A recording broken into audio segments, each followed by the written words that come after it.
दोस्तों, solution with Rajesh sir channel पर आपका बहुत बहुत स्वागत है।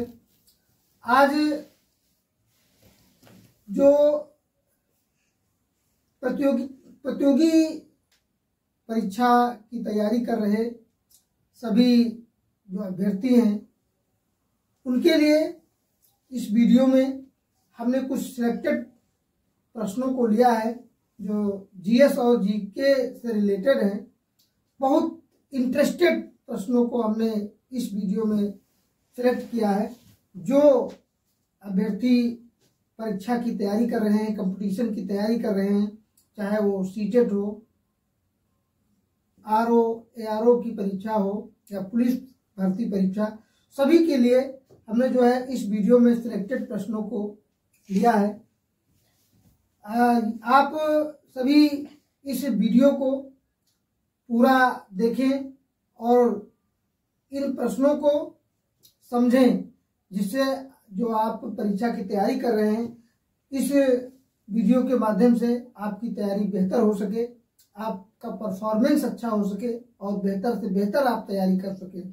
हमने जो है बहुत ही इंटरेस्टेड और चुने हुए प्रश्नों को लिया है, सेलेक्ट किया है। इसमें पहला प्रश्न है कि संविधान सभा के उद्घाटन अधिवेशन की अध्यक्षता किसने की।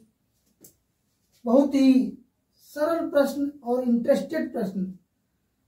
संविधान सभा के उद्घाटन अधिवेशन की अध्यक्षता, जो संविधान सभा है, संविधान सभा के उद्घाटन अधिवेशन की अध्यक्षता किसने की। ऑप्शन ए है पंडित जवाहरलाल नेहरू, ऑप्शन बी है BR अम्बेडकर, सी ऑप्शन है सच्चिदानंद सिन्हा और डी है राजेंद्र प्रसाद। तो संविधान सभा के उद्घाटन अधिवेशन की अध्यक्षता किसने की, तो राइट आंसर है सच्चिदानंद सिन्हा ने। सी इज द राइट आंसर, सच्चिदानंद सिन्हा ने। यानी संविधान सभा के उद्घाटन अधिवेशन की अध्यक्षता सच्चिदानंद सिन्हा ने की। अगला प्रश्न है संविधान सभा के अस्थायी सदस्य कौन थे। देखिए, संविधान सभा के स्थायी सदस्य और अस्थायी सदस्य दो प्रकार से प्रश्न पूछे जाते हैं। तो संविधान सभा के स्थायी सदस्य कौन थे, तो ऑप्शन ए है डॉक्टर BR अम्बेडकर, महात्मा गांधी, राजेंद्र प्रसाद, सच्चिदानंद सिन्हा। तो संविधान सभा के स्थायी सदस्य कौन थे, doctor Rajendra Prasad. C option is the right answer, यानी संविधान सभा के स्थायी सदस्य राजेंद्र प्रसाद थे। नेक्स्ट क्वेश्चन है संविधान सभा में उद्देश्य प्रस्ताव किसने प्रस्तुत किया। संविधान सभा में उद्देश्य प्रस्ताव किसने प्रस्तुत किया, तो ऑप्शन ए है सच्चिदानंद सिन्हा, बी ऑप्शन है सरदार वल्लभ भाई पटेल, सी ऑप्शन है राजेंद्र प्रसाद और डी ऑप्शन है पंडित जवाहरलाल नेहरू। तो संविधान सभा में उद्देश्य प्रस्ताव किसने प्रस्तुत किया, तो पंडित जवाहरलाल नेहरू, यानी D option is the right answer. संविधान सभा में उद्देश्य प्रस्ताव किसने प्रस्तुत किया, पंडित जवाहरलाल नेहरू ने प्रस्तुत किया। नेक्स्ट क्वेश्चन है भारतीय संविधान के किस भाग को उसकी आत्मा की संज्ञा दी गई। यानी भारतीय संविधान का कौन सा भाग है जिसको उसकी आत्मा की संज्ञा दी गई, यानी भारतीय संविधान के किस भाग को उसकी आत्मा कहा गया। फर्स्ट ऑप्शन है मूल अधिकार, बी ऑप्शन है प्रस्तावना, सी ऑप्शन है संवैधानिक उपचारों का अधिकार और डी ऑप्शन है संशोधन की प्रक्रिया। तो भारतीय संविधान के किस भाग को उसकी आत्मा की संज्ञा दी गई, तो राइट आंसर है संवैधानिक उपचारों का अधिकार। संवैधानिक उपचारों का अधिकार, यानी C option is the right answer. भारतीय संविधान के किस भाग को उसकी आत्मा की संज्ञा दी गई, तो भारतीय संविधान को संवैधानिक उपचारों का अधिकार जो भाग है उसको उसकी आत्मा की संज्ञा दी गई है। नेक्स्ट क्वेश्चन है भारतीय संविधान की कौन सी विशेषता इंग्लैंड से ली गई है। भारतीय संविधान की कौन सी विशेषता इंग्लैंड से ली गई है। ए ऑप्शन है संसदीय प्रणाली, बी ऑप्शन है संघीय प्रणाली, सी ऑप्शन है मूल अधिकार, डी ऑप्शन है मूल कर्तव्य। तो भारतीय संविधान की कौन सी विशेषता है जो इंग्लैंड से ली गई है, तो संसदीय प्रणाली जो है वो इंग्लैंड से ली गई है। भारतीय संविधान की कौन सी विशेषता इंग्लैंड से ली गई है? तो संसदीय प्रणाली इंग्लैंड से ली गई है। नेक्स्ट क्वेश्चन है, मूल अधिकारों को परिवर्तित कराने की शक्ति किसे प्राप्त है? मूल अधिकारों को परिवर्तित कराने की शक्ति किसे प्राप्त है? ऑप्शन है, ए ऑप्शन है संसद को, बी राष्ट्रपति को, सी उच्च एवं उच्चतम न्यायालय को, और डी है सिर्फ उच्चतम न्यायालय को। तो मूल अधिकारों को परिवर्तित कराने की शक्ति किसे प्राप्त है? तो उच्च एवं उच्चतम न्यायालय को। उच्च एवं उच्चतम न्यायालय को मूल अधिकारों को परिवर्तित कराने की शक्ति प्राप्त है। C option is the right answer. C option is the right answer. आज के इस वीडियो में हमने उन्हीं प्रश्नों को सिलेक्ट किया है जो बार बार कॉम्पिटिटिव एग्जाम में, चाहे वो सीटेट हो, यूपीटेट हो, लेखपाल भर्ती परीक्षा हो या यूपीपी हो, ये कई बार प्रश्न पूछे गए हैं। उन्हीं प्रश्नों को हमने इसमें सिलेक्ट किया है। और भी जो परीक्षा की दृष्टि से इम्पोर्टेंट प्रश्न हैं, जो आने वाली परीक्षाओं में आने की संभावना है, उन प्रश्नों को हमने सिलेक्ट किया है। इसलिए इस वीडियो को जितना हो सके उतना जो है इसको, यानी वीडियो को पूरा देखें, स्किप न करें, तभी जो है पूरा कॉन्सेप्ट समझ में आएगा। अगला प्रश्न है कि विश्व में पवन ऊर्जा का सबसे बड़ा उत्पादक देश है। यानी विश्व में पवन ऊर्जा का सबसे बड़ा उत्पादक देश कौन सा है? ऑप्शन ए है यूएसए, बी ऑप्शन है रूस, सी ऑप्शन है जर्मनी, और डी ऑप्शन है भारत। तो विश्व में पवन ऊर्जा का सबसे बड़ा उत्पादक देश कौन सा है? तो इसका राइट आंसर होगा जर्मनी। जर्मनी जो है विश्व में पवन ऊर्जा का सबसे बड़ा उत्पादक देश है। अगला क्वेश्चन है कि संसार की सबसे महत्वपूर्ण जहाजी नहर कौन सी है? संसार की सबसे महत्वपूर्ण जहाजी नहर कौन सी है? ऑप्शन ए है स्वेज नहर, बी है सू, सी है कील नहर, और डी है पनामा। तो जो संसार की सबसे बड़ी यानी सबसे महत्वपूर्ण जहाजी नहर, संसार की सबसे महत्वपूर्ण जहाजी नहर कौन सी है? तो राइट आंसर है स्वेज नहर। स्वेज नहर जो है संसार की सबसे महत्वपूर्ण जहाजी नहर है। अगला प्रश्न है कि भारत का राष्ट्रीय चिन्ह कहाँ से लिया गया है? जो भारत का राष्ट्रीय चिन्ह है वो कहाँ से लिया गया है? तो ऑप्शन ए है सारनाथ स्थित अशोक स्तंभ से, बी ऑप्शन है इलाहाबाद स्थित अशोक स्तंभ से, और डी है हड़प्पा सभ्यता की मूर्तियों से, और ऑप्शन डी है जूनागढ़ के शिलालेख से। तो जो भारत का राष्ट्रीय चिन्ह है कहाँ से लिया गया है? तो ये ऑप्शन ए राइट आंसर है सारनाथ स्थित अशोक स्तंभ से। यानी जो भारत का राष्ट्रीय चिन्ह है वो सारनाथ स्थित अशोक स्तंभ से लिया गया है।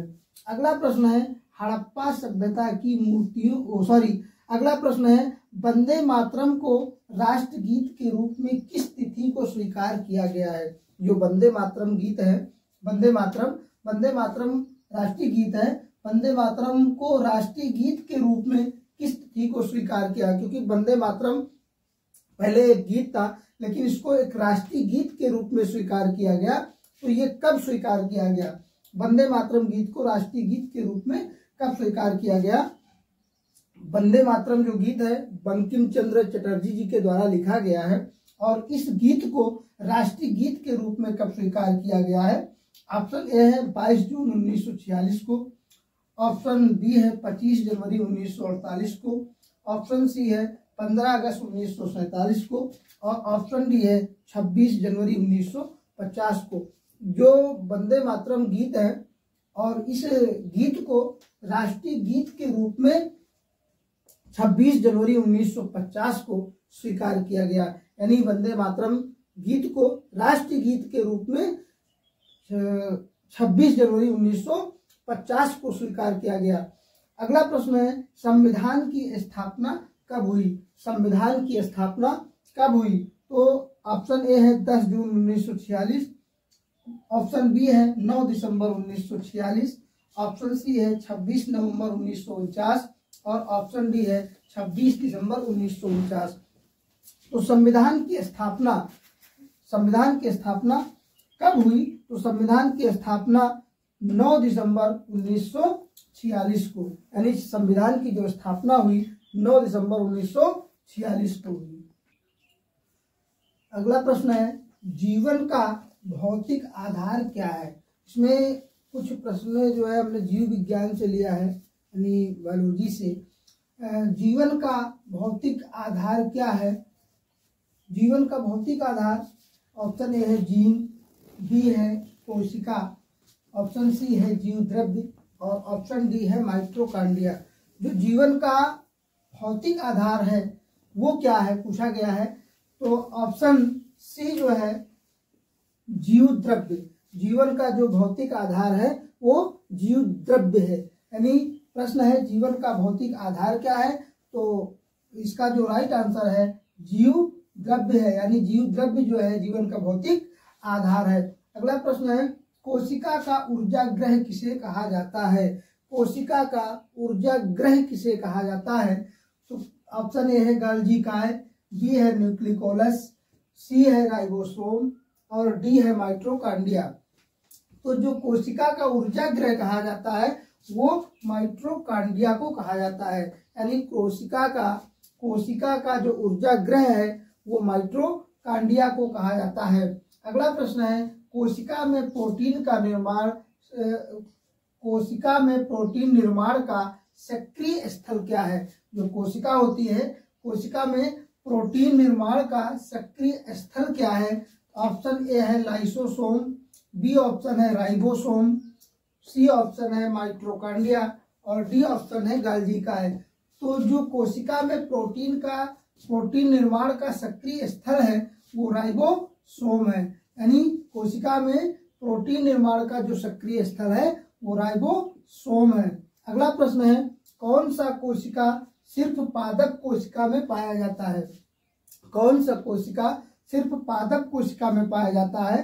तो ऑप्शन ए है कोशिका भित्ति, ऑप्शन बी है लवक, ऑप्शन सी है रिक्तिका और ऑप्शन डी है ये सभी।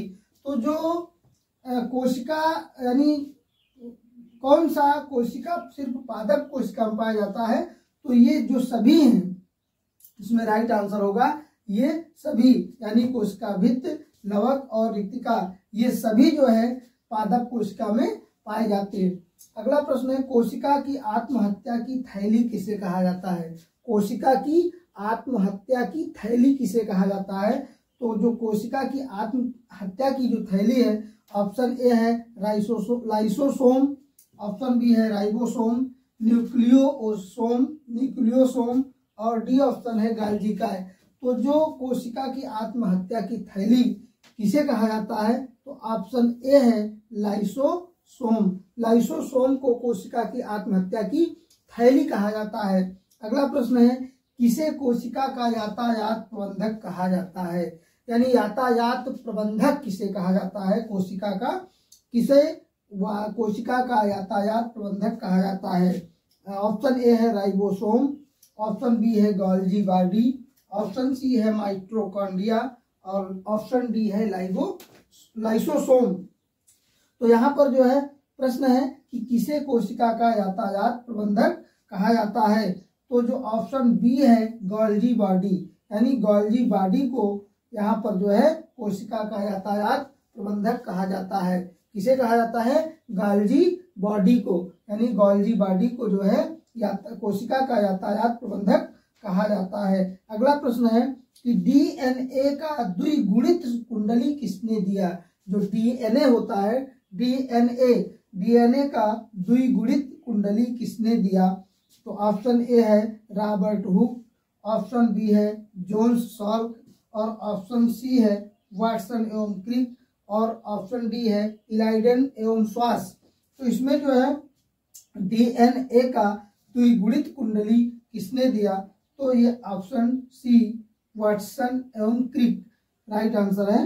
वाटसन एवं क्रिक ने जो है डीएनए का द्विगुणित कुंडली किया। अगला प्रश्न है, कौन सा अभ्यारण्य जंगली हाथियों के लिए प्रसिद्ध है? यानी कौन सा अभ्यारण्य है जो जंगली हाथियों के लिए प्रसिद्ध है? ए नंबर पे है पेरियार, बी पे है मानस, सी ऑप्शन है गिर और डी ऑप्शन है जिम कॉर्बेट। यानी कौन सा अभ्यारण्य है जो जंगली हाथियों के लिए प्रसिद्ध है? तो A option is the right answer, यानी पेरियार। पेरियार जो है वो जंगली हाथियों के लिए प्रसिद्ध है। अगला प्रश्न है कि नल सरोवर पक्षी अभ्यारण्य किस राज्य में स्थित है? यानी नल सरोवर पक्षी अभ्यारण्य किस राज्य में है?